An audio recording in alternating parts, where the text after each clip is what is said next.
May tunog kapag narinig mo ito sa kalagitnaan ng gabi, hindi mo malilimutan.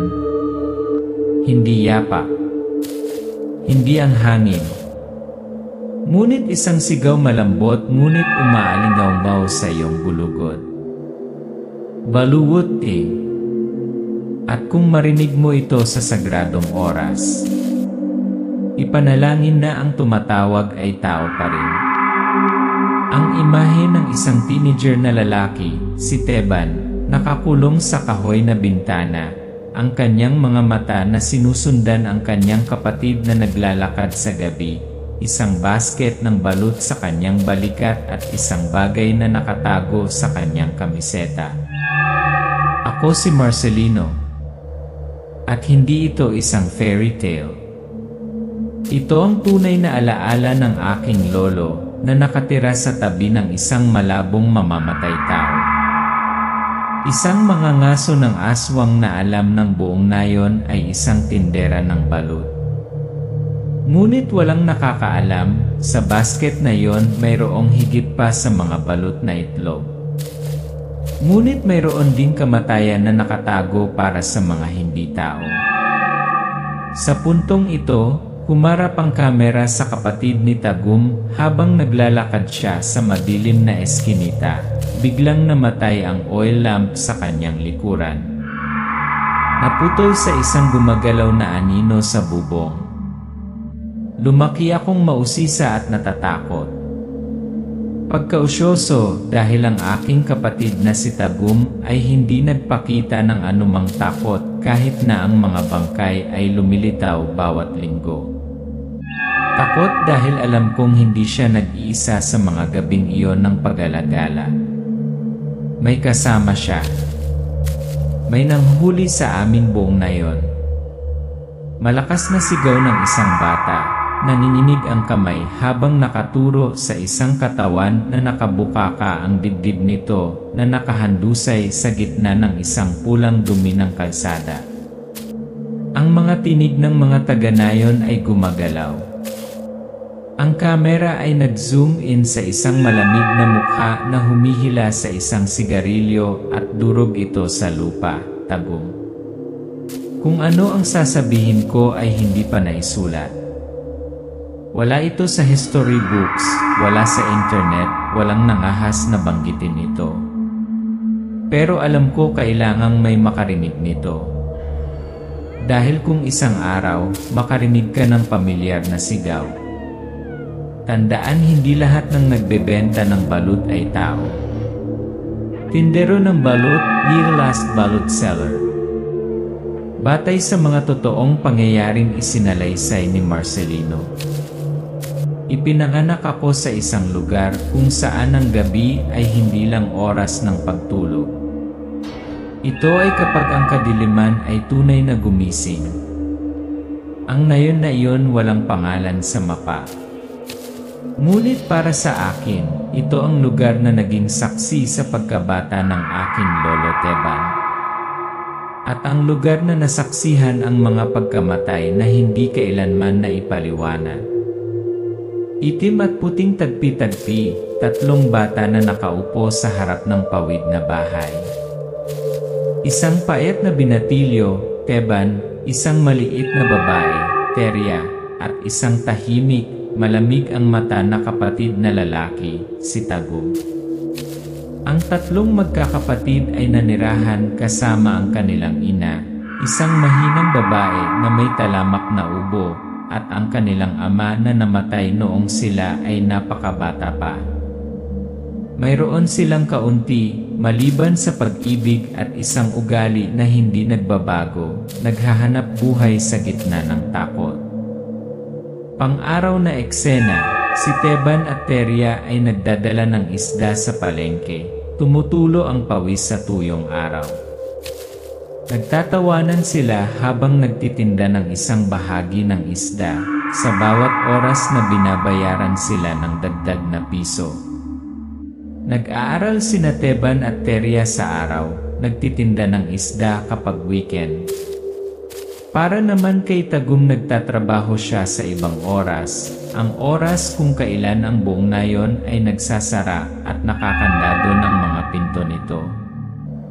Gabi, isinuot ni Tagum ang kanyang Amerikana, bitbit ang kanyang balot na basket, at lumabas ng kanyang bahay habang ang buong nayon ay lumulubog sa kadiliman. Ang kanyang sigaw ng ibaluot-baluot umaalingaw-ngaw na tila nagmula sa mga patay. Marcelono. Sinasabi ng mga tao na ang kapatid ko ay isang masipag na tao, ngunit walang nakakaalam. Ang balot basket na iyon ay maaaring hindi lamang naglalaman ng mga itlog ng pato. Ilang gabi, umaalulong ang mga aso sa buong nayon. Ilang gabi, nawawala ang mga tao. Sa ilang umaga, may mga bangkay na matatagpuan, punit-punit na parang pinunit ng mga kuko. At gabi-gabi tumatawag pa rin si Tagum ng balot na para bang wala siyang nakitang kakaiba. Gabi, sumilip si Teban sa siwang ng pinto. Naglilinis si Tagum ng malaking tirador, sinusuri ang tali ng bala, puno ng konsentrasyon ang mga mata. Marcelino, nagsasabi. Nagsimulang maghinala si Teban. Wala siyang sinabi, hindi sinabi. Pero ang mga mata ni Tagum iba. Hindi ang mga mata ng isang magtitinda. Ngunit ang mga mata ng may nangangaso. Isang gabi, hindi na nakatiis si Teban, tahimik na sinundan si Tagum palabas. Makulimlim ang tanawin sa gabi, umindayog ang mga anino ng mga puno. Huminto si Tagum sa isang pader na gawa sa kahoy, nakataas ang tirador na parang tinutumbok ang hangin. Sush! Sush! Nagulat si Teban sa tunog ng impact, isang bagay na itim, malabo, parang tao, ang dumaan at nawala sa likod ng mga palumpong ng saging.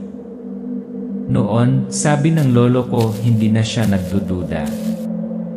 Ang kapatid niya hindi ordinaryong tao.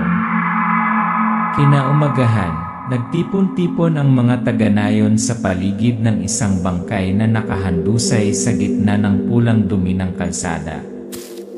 Ang balat ng lalaki ay mapula, ang kanyang dibdib ay napunit, ang buong dugo ay nasa ibabaw nito. Marcelino, pagbaba. Walang nakakaalam kung ano ang nangyari.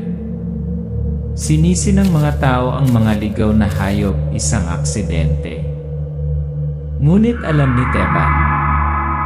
At nang lumingon siya, nakita niya si Tagum na nakatayo sa karamihan, mahinahong humihitip ng sigarilyo. At dinudurog ito sa mismong pool ng dugo. Sabi ni Marcelino, iyon ang unang pagkakataon na nakita ng aking lolo ang totoong kadiliman. At mula noon hindi na siya makatulog ng maayos sa tuwing may naririnig siyang tumatawag ng balot sa kalagitnaan ng gabi. Pagkatapos ng gabing iyon si Teban ay hindi na isang ordinaryong bata. Hindi na siya nakatulog ng maayos. Hindi na siya naniniwala sa kapayapaan. At parami ng parami hinala niya na ang kapatid na iniidolo niya ay nakikipaglaban sa isang digmaan na walang alam. Lihim na sinundan ni Teban si Tagum ng maraming gabi. Dumaan sila sa madilim na mga eskinita, sa mga nakalimutang sulok.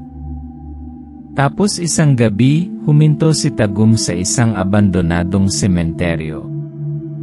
Doon sa mga libingan na nababalutan ng lumot 5 lalaki ang nakatayong naghihintay sa aking kapatid. Walang umimik. Magkahawak lang sila ng magaan, fist to fist. Pagkatapos, bawat isa ay naglabas ng isang maliit na bagay, asin, isang matambok na salamin, isang piraso ng lubid ng niyog na ibinabad sa langis. At pagkatapos alam ni Teban, hindi ito ordinaryong grupo.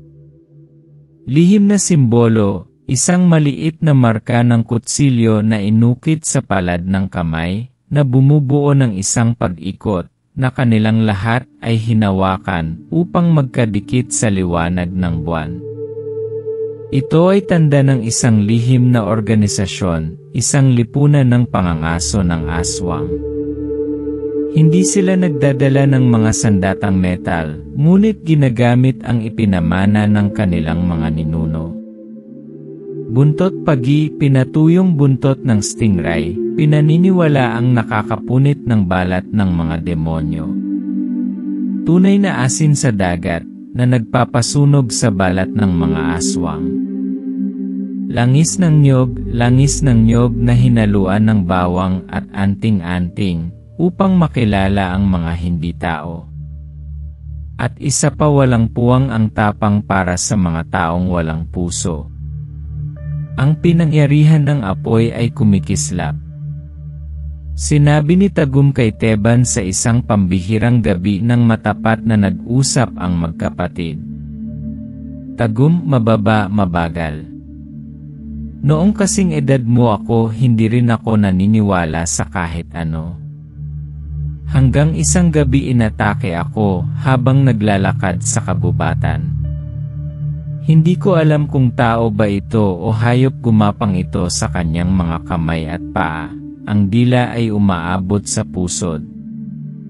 Kung hindi dahil sa isang kakaibang albularyo na lumitaw ang katawan ko, ay nakabitin ngayon sa isang matandang puno.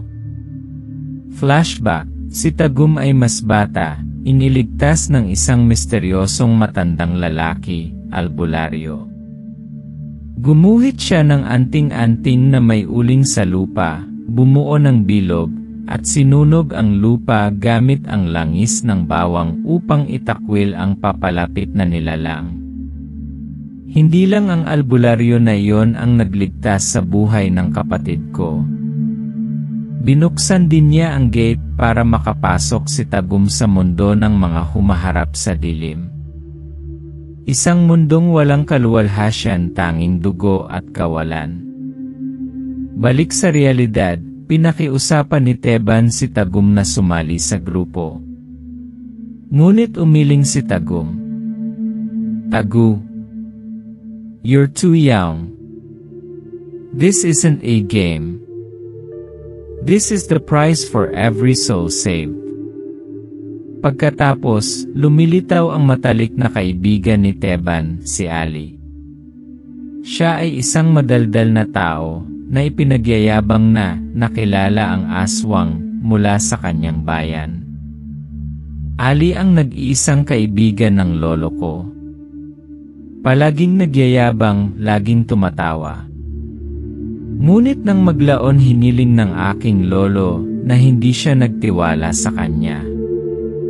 Palihim na sinundan ni Teban si Ali, kahina-hinala sa kanyang palihim na kilos. Papalapit sila sa gilid ng kabubatan. Biglang huminto si Ali, ang boses ay malamig na parang yelo. Marahan, hindi na masaya. Alam mo, Teban, matagal ko nang naamoy ang dugo mo. Nagbago ang mukha ni Ali, kulubot ang kanyang balat, naging kulay abo ang kanyang mga mata, nakausli ang kanyang dila. Napaatras si Teban sa gulat. Ang pangalang pinagkatiwalaan ng lolo ko ay ang aswang in disguise.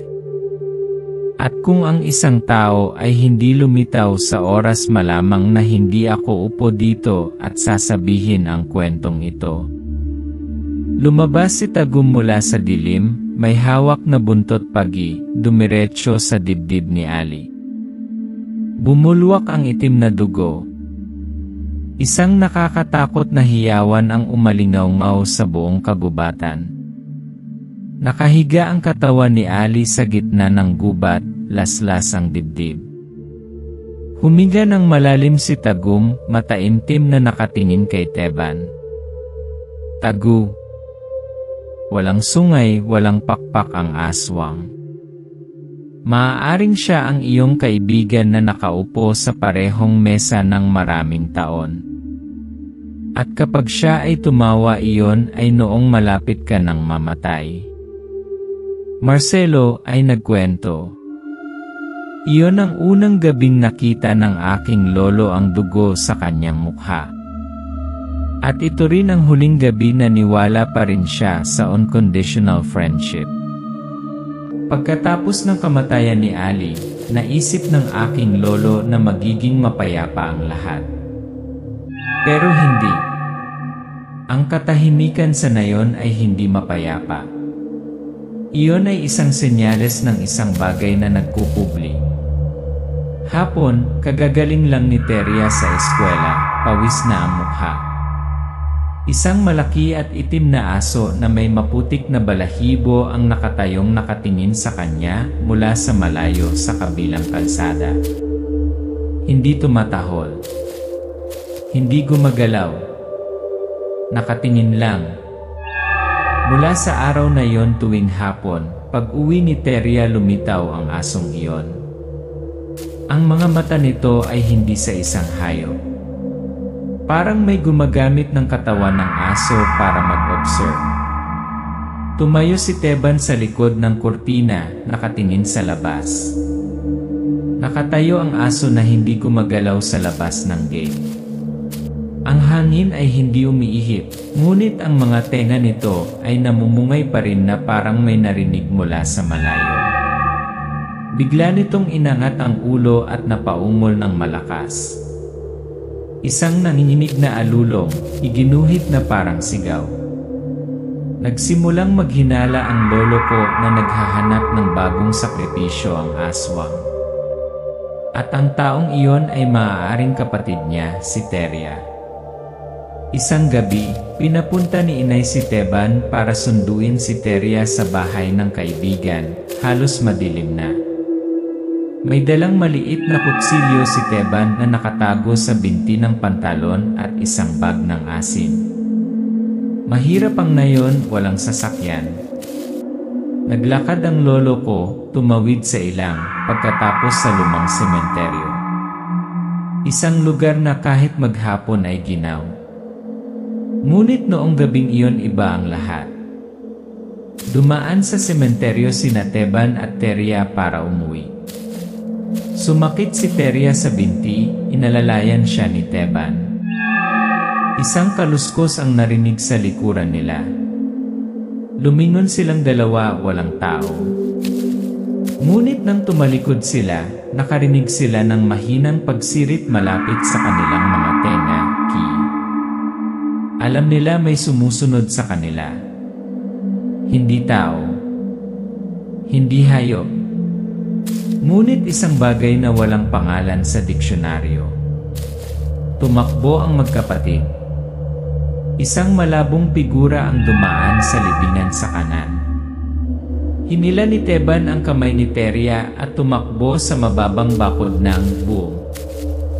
Isang maitim na figura ang dumaong sa harapan nila. Sumigaw si Teban. Ngunit sa sandaling iyon, mula sa dilim, lumitaw si Tagum. Hinawakan niya ang isang buntot pag-isa kanyang kamay, at itinulak ito ng diretsyo sa umuungol na nilalang. Naglaho ito sa gabi na parang usok. Tagum nang hindi lumingon kay Teban. This way. Dali. Huwag ka nang magtanong. Ang eksena ng pag-uwi ng tatlo, umiiyak sa pag-aalala ang kanilang ina. Hindi nagpaliwanag si Tagum. Tahimik na nanonood si Teban dahil may tanong na bumabalot sa kanyang puso. Sinabi ni Marcelono, paano niya nalaman kung kailan lilitaw? At bakit puno ng guilt ang mga mata niya matapos itaboy ang nilalang na yon? Pagbabago ng eksena, hating gabi. Hinalungkat ni Teban ang lumang bowl ni Tagum, natuklasan ang isang maliit na kwaderno. Ang unang pahina ay may pangalan, Julio, may X na pula. Sa susunod na pahina, isang guhit ng libingan at ang mga salita sa lokal na wika, hindi ko siya nailigtas. Si Julio ang unang kasama ni Tagum. Namatay siya sa isang nabigong pamamaril ng aswang. Ang aking kapatid ay hindi kailanman nagsalita tungkol sa nakaraan. Pero naintindihan ko ang tingin na yon ay pagkakasala. Isinara ni Teban ang kwaderno, tumingala sa kisam na tila haharap sa kapalarang pinili niya. Mula sa sandaling iyon, alam ng aking lolo, hindi na siya maaaring umatras. Hindi dahil gusto niyang maging bayani. Ngunit dahil kung hindi siya humakbang sa kadiliman kasama ang kanyang kapatid, walang sinuman sa pamilya ang makaliligtas. Palihim na lumabas ng bahay si Teban sa kalagitnaan ng gabi. Bitbit ang isang pakete ng asin, kutsilyo, at isang pirasong papel na may simbolo ng aswang hunting na tinuruan niyang umukit sa kanyang kamay. Bumagal ang boses niya, nanginginig. Iyon ang unang pagkakataon na ang aking lolo kusang pumasok sa mundong tinitirhan ng kanyang kapatid sa halos buong buhay niya. Isang mundo na walang labasan. Ang mga bagay ay nawawala ng kontrol. Ang mga bata ay nawawala ng walang bakas. Ang mga alagang hayop ay natagpuang tuyo na parang dayami. Kakaibang mga panaginip iginuhit ang mga tao sa kahibangan. Ang aking nayon, dating mahirap ngunit mapayapang lugar. Ngayon ito ay naging lugar ng pangangaso ng isang bagay na walang nangahas na pangalanan. Paikot-ikot sa apoy ang nakaupong mga mangangaso ng aswang. Sa lupa ay may sketch map ng sinaunang sementeryo. Itinuro ni Tagum ang isang lumubog na libingan na bato, bumubulong. Hindi naman pumatay kasi gutom. Ito ay nangongolekta ng mga kaluluwa upang gawing perpekto ang anyo nito. Hindi ito ordinaryong aswang, ito ay hari ng mga nilalang ng dilim, isang matataas na uri ng hayop na maaaring humiram ng katawan ng mga buhay na tao at manipulahin ang mga panaginip. Si Teban ay nakikinig mula sa likod ng bato. Nasa kamay niya ang isang papel, muling iginuhit ang pananggalang na bilog na natutunan niya mula sa talaarawan ng albularyo. Alam ng lolo ko ang mga mangangaso ng demonyo ay lilipat sa gabing iyon. At hindi na siya makatayo sa labas. Eksyon sa gabi, ang sementeryo ay nababalot ng ambon at bulungan. Pumasok ang mga mangangaso sa pagkakaayos. Sumunod si Teban sa di kalayuan, nanginginig ang mga paa. Ang mga kamay ay nakahawak sa isang supot ng asin at isang kutsilyong kahoy na nakabalot sa langis ng niyog. Hindi na kailangang magpakita ng sarili. Amoy ang takot at sapat na para manghuli. Namatay ang oil lamp. Isang sumisitsit na tunog. Total na dilim. Nagkakamot, naglalaslas ang mga kuko sa pader na bato. Isang walang hugis na nilalang, mahaba, malansa na parang igat, patuloy na nagbabago ang mukha, lumabas mula sa kadiliman. Napahawak si Tagum sa lig, hinila sa ere. Umikot ang kanyang mga mata. Ang eksena ay umiikot mula sa pananaw ni Teban, kaguluhan, kawalan ng pag-asa, takot. Sa unang pagkakataon nakita ng lolo ko ang kanyang kapatid na mahina. Tagum na hindi kailanman nakipagkamay. Ngayon siya ay sinasakal ng mismong demonyong palagi niyang hinahabol. Sumugod si Teban, mabilis na gumuhit ng isang bilog ng asin at abo. Bumubulong siya ng orasyon mula sa kanyang lumang talaarawan. Sa liwanag ng ninuno, sunugin mo ang nilalang ng kadiliman. Ang bilog ng liwanag ay sumabog, ang nilalang ay napaungol, ang balat nito ay umiinit na parang kumukulong mantika. Bumagsak si Tagum sa lupa, hinal na hinal. Hinila siya pabalik ni Teban. Ang nilalang, bagamat siya ay isinumpa, ay nagpupumiglas pa rin, sinisitsit ang bawat tunog na parang sumpa. Sumugod ang mga mangangaso ng demonyo, ngunit isa-isang bumagsak. Kinailangan ng dugo, sakit upang mapanatili ang kanilang buhay. At ang presyo para sa tagumpay ay hindi magaan. Diretso ang saksak ni Tagum sa puso ng nilalang gamit ang kanyang buntot pagi. Umuungol ito, nanginginig ang buong katawan, pagkatapos ay sumabog sa ulap ng makapal na itim na usok. Napapawi ang usok, nag-iwan ng sunog na buto. Mamaya, madaling araw. Binuta ni Teban ang sugat ni Tagum. Parehong nakaupo sa tabi ng puno, lumubog ang mga mata. Ang mga mangangaso ay naiwan na may 3 nakaligtas lamang. Tagum, pabulong. Walang mananalo sa laban na ito. Tanging ang huling nakaligtas. Tinitingnan ni Teban ang natuyong dugo sa kanyang kamay. Bahagyang nanginginig ang kamay niya. Ngunit sa kanyang mga mata, hindi na siya lalaki. Ngunit ang kahalili. Sabi ni Marcelino, iniligtas ng lolo ko ang buhay ng kanyang kapatid. Ngunit bilang kapalit ang grupo ng pangangaso ng demonyo ay nagbuwag. Tagum hindi na muling humawak ng buntot pagi. At si Teban ngayon ay opisyal nang pumasok sa hanay ng mga humaharap sa kadiliman. Ngunit ang kadiliman hindi nagpapatawad ng sinuman. Nung bata ako, may narinig akong nagtatawanan sa mga kwento tungkol sa mga aswang. Kwento lang daw sila para takutin ang mga bata. Mga alamat lang.